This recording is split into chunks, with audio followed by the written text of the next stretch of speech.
विद्यार्थियों, आज का जो अपना टॉपिक होगा वो है आइसोलेशन यानी वियोजन या पृथकीकरण। इसकी आप परिभाषा देखिए। किसी जाति विशेष के प्राणियों के छोटी छोटी इकाइयों या समूह या उपजातियों में विभक्त होने की क्रिया को आइसोलेशन कहते हैं अर्थात पृथकीकरण कहते हैं, जिसके कारण इन समूह के प्राणी आपस में जनन क्रिया करने में असमर्थ हो जाते हैं और धीरे धीरे अलग अलग जातियों में बदल जाते हैं। अतः आइसोलेशन किसी एक जाति के जीवों को दो उपजातियों में या एक उपजाति के अपनी मूल जाति के प्राणियों से अलग होने की क्रिया है। आइसोलेशन क्रिया विधियाँ डोबेंस्की के अनुसार इसको दो भागों में विभाजित किया है।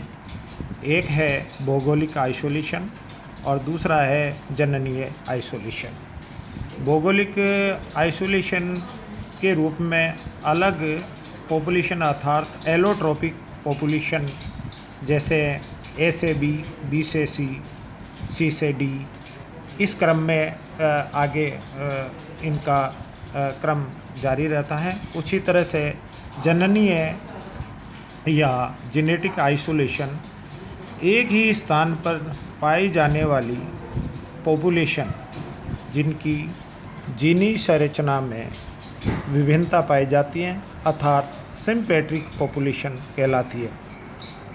उदाहरण के रूप में जैसे ए से बी हो सकती है, सी हो सकती है, डी हो सकती है, फिर बी से ई हो सकती है, ई एफ हो सकती है, उसी प्रकार सी से जी एच, इसी क्रम में ये जेनेटिक आइसोलेशन होता है।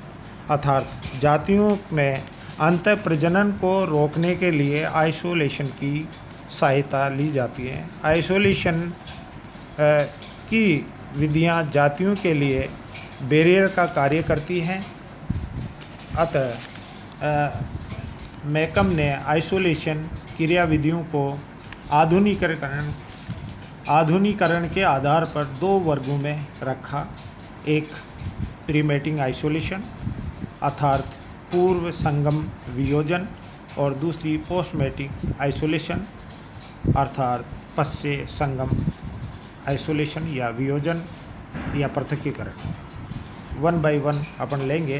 प्री मेटिंग आइसोलेशन अर्थात पूर्व संगम वियोजन या पृथक्करण। इस विधि द्वारा प्राणियों को अंतः प्रजनन से रोका जा सकता है, जिसकी निम्न विधियां हैं जिनको अपन वन बाय वन अध्ययन करेंगे। इसमें नंबर 1 है जियोग्राफिकल आइसोलेशन अर्थात भौगोलिक वियोजन। भौगोलिक वियोजन अनेक अवरोध या रोधिकाएँ जैसे पहाड़ियाँ, नदियाँ, मरुस्थल आदि के कारण होता है, जिसके कारण एक जाति छोटी छोटी उपजातियों या समूह में बढ़ जाती है जो अवरोधक क्षमता पर निर्भर करती है। ज्योग्राफिकल आइसोलेशन सबसे महत्वपूर्ण कारक हैं जो जाति की उपजातियों को आपस में मिलने से रोकता है एवं जातियों को उपजातियों में विभाजित करता है। जैसे हवाई द्वीप समूह में land snail and red fox. दूसरा इसमें है, उसको कहेंगे आइसोलेशन ड्यू टू डिस्टेंस अर्थात दूरी के कारण वियोजन। इसमें यदि किसी भी जाति विशेष के सदस्य जो एक बड़े भौगोलिक क्षेत्र में फैले हों तथा कोई भी अवरोधक नहीं हो, जिसके कारण वह आपस में एक दूसरे से अधिक दूरी में चले जाते हैं और वहाँ पाई जाने वाली जाति से अंतः प्रजनन नहीं हो पाता।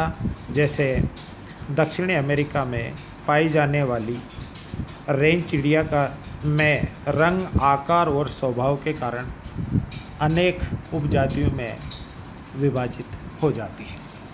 इसी प्रकार थर्ड प्रकार से जो प्रीमेटिंग आइसोलेशन का है वह है क्लाइमेटिक आइसोलेशन अर्थात जलवायुीय वियोजन। किसी भी विस्तारित भौगोलिक क्षेत्र के विभिन्न भागों में अलग अलग जलवायु पाई जा सकती है। जलवायु में पाई जाने वाली विभिन्नताओं के कारण एक भूभाग के प्राणी दूसरे भूभाग में नहीं जाते, जिनके कारण उनमें वातावरणीय अनुकूलन विकसित हो जाते हैं, जिसके फलस्वरूप एक ही जाति के प्राणी के समान होते हुए भी किसी विभिन्नताओं के कारण उपजातियों में बढ़ जाते हैं। जैसे तापक्रम, नमी, जल में घुलित लवणों की सांद्रता तथा भूमि की संरचना इत्यादि जलवायु के मुख्य कारक हैं। उदाहरण के रूप में उत्तरी एवं दक्षिणी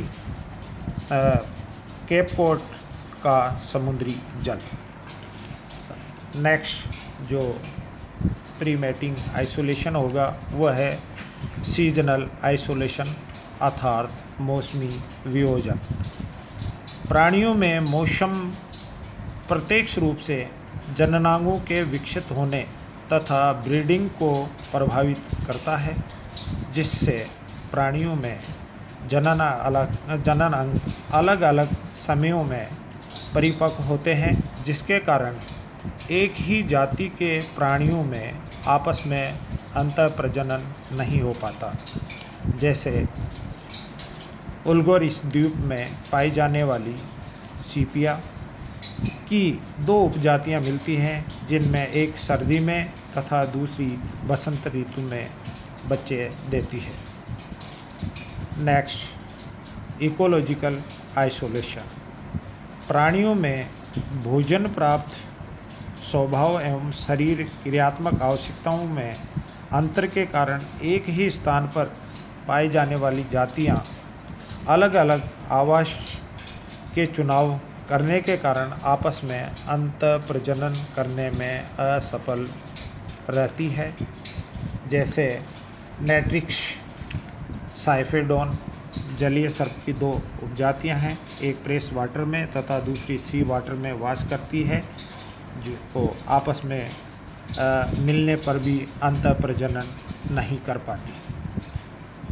नेक्स्ट इथोलॉजिकल आइसोलेशन अर्थात व्यवहारिकी वियोजन। व्यवहारिकी वियोजन वह क्रिया है जिसमें लैंगिक जनन करने से पूर्व प्राणियों कुछ ऐसी क्रियाएं की जाती हैं जिससे कोर्टशिप अर्थात अनुरंजन एवं मैटिंग यानी संगम करते हैं। यदि इनमें थोड़ा भी अंतर आ जाए तो प्राणियों में अंतःप्रजनन नहीं हो पाएगा। उदाहरण के रूप में जैसे फ्रॉग एवं बर्ड्स में कोर्टशिप एवं मैटिंग के लिए विशिष्ट प्रकार की ध्वनियों का महत्व है। नेक्स्ट मैकेनिकल आइसोलेशन या यांत्रिकी वियोजन। डोल्फर के ने जननांगों में विभिन्नताओं के आधार पर लोक की सिद्धांत का प्रतिपादन किया। इस सिद्धांत के अनुसार नर व मादा के जननांगों में मैथुन क्रिया के लिए अत्यधिक अनुरूपता होना चाहिए, अन्यथा थोड़ा भी अंतर आने पर एक ही जाति के प्राणियों के बीच में उक्त प्रजनन नहीं होने देगा। इसके लिए प्राणियों का आकार काफ़ी महत्वपूर्ण रखता है।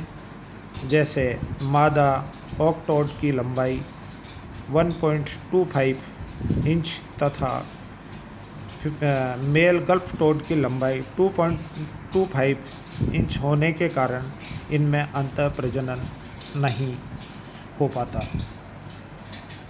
प्रीमेटिंग आइसोलेशन में नेक्स्ट है फिजियोलॉजिकल आइसोलेशन अर्थात कार्यकी वियोजन। कार्यकी वियोजन में कुछ जाति के प्राणियों में शरीर क्रियात्मक भिन्नता उत्पन्न हो जाने के कारण उपजातियां बन जाती हैं, जिनमें मैथुन क्रिया ही संपन्न नहीं हो पाती।